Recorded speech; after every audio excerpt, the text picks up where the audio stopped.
إذا قيل سبعة أصبحت Ini 10 قراءات.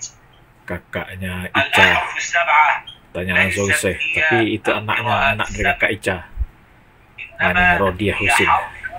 Itu anaknya kakak Ana ya, Syekh? Keponakan yang di Singapura.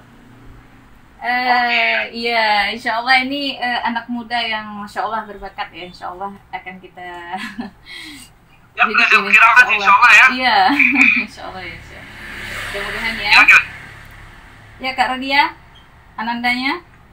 Amin, insya Allah. Insya Allah.